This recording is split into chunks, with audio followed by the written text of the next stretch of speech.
Hello everyone. आज के इस वीडियो में बात करेंगे about the short story as a genre of literature. Literary studies हम पढ़ रहे थे और हमने काफ़ी टॉपिक्स कवर किए, जिसमें हमने मेजर जॉनरास हमने शुरू किए थे।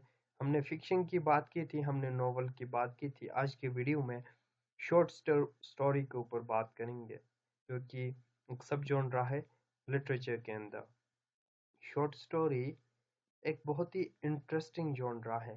So most of the audience readers they prefer short stories.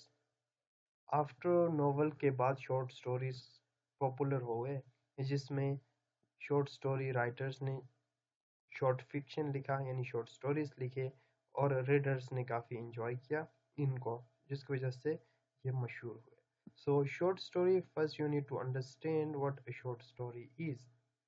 A short story is a concise form of prose fiction, यानी प्रोज के फॉर्म में होता है। लैंग्वेज इसकी प्लेन सिंपल लैंग्वेज होगी, जिस तरह नॉवल में होती है।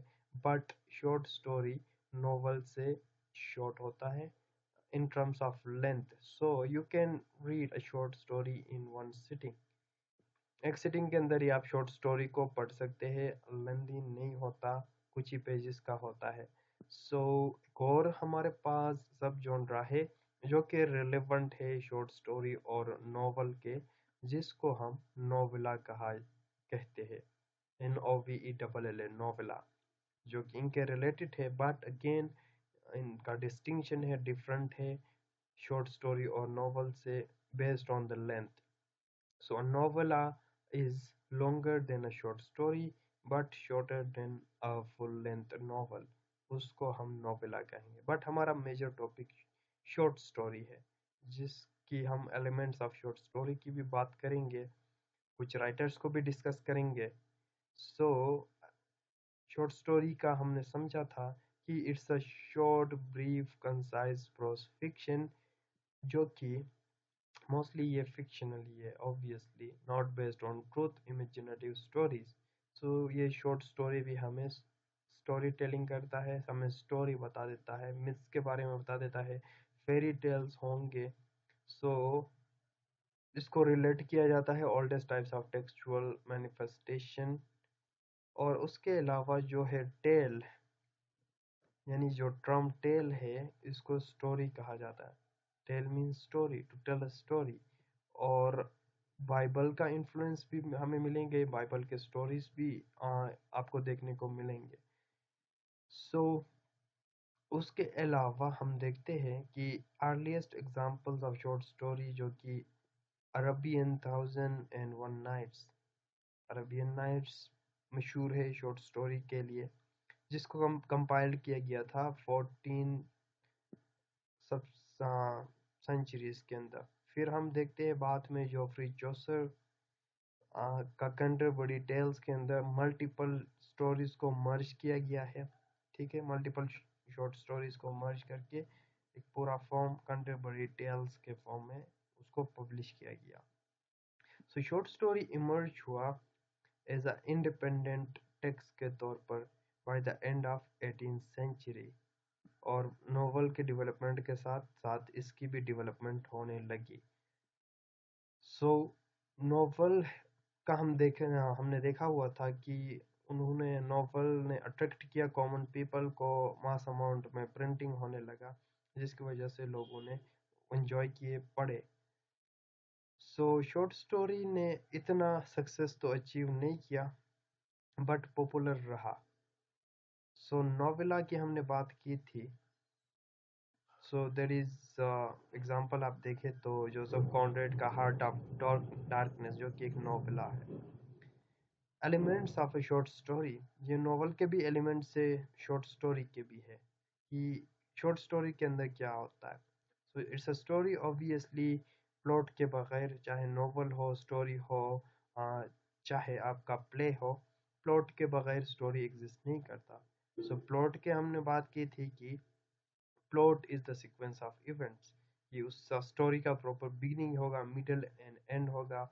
फिर प्लॉट के सब पार्ट्स होंगे हमारे पास, जिसमें एक्सपोजिशन है, यानी प्लॉट डायग्राम को आप देखें तो एक्सपोजिशन है, जो कि स्टार्टिंग है, which set up the scenes, which set up characters को इंट्रोड्यूस कराते हैं एक्सपोजिशन के अंदर। एक्शन राइज होने लगता है, राइजिंग एक्शन, उसके बाद फिर कॉन्फ्लिक्ट राइज होगा एंड देन क्लाइमेक्स, जो कि मोस्ट इंटरेस्टिंग और इंटेंसिव पार्ट है किसी भी स्टोरी का। फिर एक्शन फॉल होने लगेगा और रेजोल्यूशन यानी सॉल्यूशन की तरफ मूव करते हुए आखिर में रेजोल्यूशन है जो कि सॉल्यूशन देता है उस प्रॉब्लम का। सो ये एक प्लॉट डायग्राम है, सीक्वेंस ऑफ इवेंट्स इसी तरह के होते हैं। फिर नॉवल हो या शॉर्ट स्टोरी हो, हमारे पास करेक्टर्स होते हैं, यानी characters are the people who act. People नहीं, मैंने रॉन्ग वर्ड यूज किया, पीपल नहीं हो सकते, not only people but inanimate objects भी हो सकते हैं करेक्टर्स, एनिमल्स भी हो सकते हैं। So characters those who have a role, who act, who play in the story, जिनको करेक्टर्स कहते हैं। सो ये बात अपने माइंड में रखें कि characters non animate things, animals भी हो सकते हैं ह्यूमन के अलावा भी। फिर हमारे पास नैरेटिव आता है, नैरेटिव प्रोस्पेक्टिव, कि उस स्टोरी को टेल कौन कर रहा है, किसके प्रोस्पेक्टिव से कर रहा है। सो इसमें हमारे पास कॉमनली तीन है, first person narrative, second person narrative, फिर third person narrative. First person narrative के अंदर narrator himself narrates the story, वो नरेटर खुद अपनी स्टोरी अपनी ज़बानी बताते था, यानी फर्स्ट पर्सन नरेशन में यूज ऑफ आई, नरेटर कहेगा I was there, I move there, I met him. So इस तरह आई मी के प्रोस्पेक्टिव से करे, वो फर्स्ट पर्सन नरेशन कहलाता है। फिर second person narration in terms of point of view of the second person यानी यू। फिर थर्ड पर्सन नरेटिव जिसके अंदर ही शी इट यानी थर्ड पर्सन पीपल की स्टोरीज को आप नरेट करते हैं उनके पॉइंट ऑफ व्यू से। सो नरेटर उनके बारे में पूरा इंफॉर्मेशन रखता है। सो यहाँ पे दो सब कैटेगरीज हो सकते हैं थर्ड पर्सन नैरेटिव का। थर्ड पर्सन ओमनिशियंट होता है जिसमें नरेटर को उन कैरेक्टर्स के बारे में सब कुछ पता है, और third person narrate limited narration होती है जिसमें फुल फ्लैश इंफॉर्मेशन नहीं होता नरेटर को अबाउट द कैरेक्टर्स। फिर प्लॉट और उसके पार्ट्स में हमने देख रहे थे कि सेटिंग की बात की जाती है। सेटिंग हमें बताएगा कि स्टोरी कहाँ पे टेक्स प्लेस हुआ है, जगह कौन सी है, और टाइम पीरियड उस स्टोरी का क्या है, क्या ये कोई पास्ट की कोई कौन सी डेट है जिसमें वो इवेंट टेक्स प्लेस हुआ है। सो प्लॉट की भी मैंने आपको बता दी थी, एक्सपोजिशन, फिर rising action, climax, falling and resolution, इसके ऊपर हमने बात की थी। फिर टेक्निक्स जो कि नरेशन के अंदर यूज होते हैं वो है हमारे पास फॉरशैडोइंग, जिसमें नरेटर हमें कुछ क्लूज देता है, कुछ हिंट्स देता है अबाउट द अपकमिंग इवेंट्स, कि आगे स्टोरी में आगे क्या होगा, क्या आगे कैरेक्टर्स प्रोटैगनिस्ट की डेथ होगी। तो इस तरह के कुछ क्लूज हमें दे देता है, यानी फ्यूचर में आने वाले स्टोरी में क्या होगा, वो फॉरशैडोइंग टेक्निक कहलाता है। और ये इसकी वजह से सस्पेंस टेंशन आप में क्रिएट होगा कि we want to know what happens next. इसका पर्पस ये है कि it creates suspense and keeps the readers engage, और ये हमें प्रिपेयर करता है फ्यूचर डेवलपमेंट, एंटिसिपेट हम कर सकते हैं कि आगे क्या होगा, आउटकम्स क्या होंगे। For example Romeo and Juliet में आप देखेंगे कि रोमियो हैज़ अ फोरबोर्डिंग फीलिंग, उसको इस तरह की फीलिंग आ रही थी कि before attending the couplet ball कि वहाँ पे कुछ होगा गड़बड़। सो फोरशैडो कोई ट्रैजिक इवेंट होगा, सो उसको ये गट फीलिंग आ रही थी जिसकी वजह से ये टेक्निक की वजह से हमने भी कोई गेस लगाया हुआ था। अच्छा, उसके अलावा अगर फ्रैंकेनस्टाइन में देखें तो विक्टर्स का फैसिनेशन यानी फॉरबिडन नॉलेज यानी साइंस के लिए, सो वहाँ से भी हम फोरशैडो कर सकते हैं, गेस लगा सकते हैं, एंटिसिपेट कर सकते हैं कि इसने गलत डिसीजन लिया जिसकी वजह से उसको आगे सफ़र करना होगा, यानी he will suffer, he will face the consequences।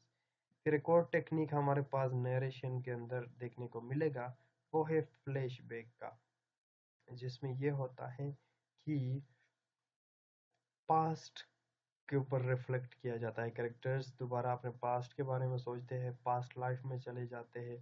सो वो फ्लैश बैक कहलाता है, यानी स्टोरी शिफ्ट कर जाता है पास्ट इवेंट के अंदर। सो ये हेल्प करेगा, कैरेक्टर्स के पास्ट के बारे में हमें रिवील करेगा, उनके रिलेशनशिप्स के बारे में हमें बताएगा। सो इस तरह का कोई नरेशन आप देखेंगे जिसमें कोई लीनियर प्लॉट फॉलो ना करता हो, यानी एकदम पास में जाते हैं फिर प्रेजेंट में आते हैं फिर फॉर शेडोइंग की तरफ फ्यूचर की तरफ आपको ले जाते हैं, सो इस टेक्निक को डिसजॉइंटेड नरेशन बोलते हैं। अगेन एक और एग्जांपल हार्ट ऑफ डार्कनेस में ये टेक्निक यूज़ की गई है कि जिसमें नरेटर मान लो अपने पास्ट जर्नी के बारे में बताते था कि वो कॉन्गो गया हुआ था, यानी फ्लैशबैक के टेक्निक्स को यूज़ करते थे। So I hope you get the idea. Thank you for watching this video.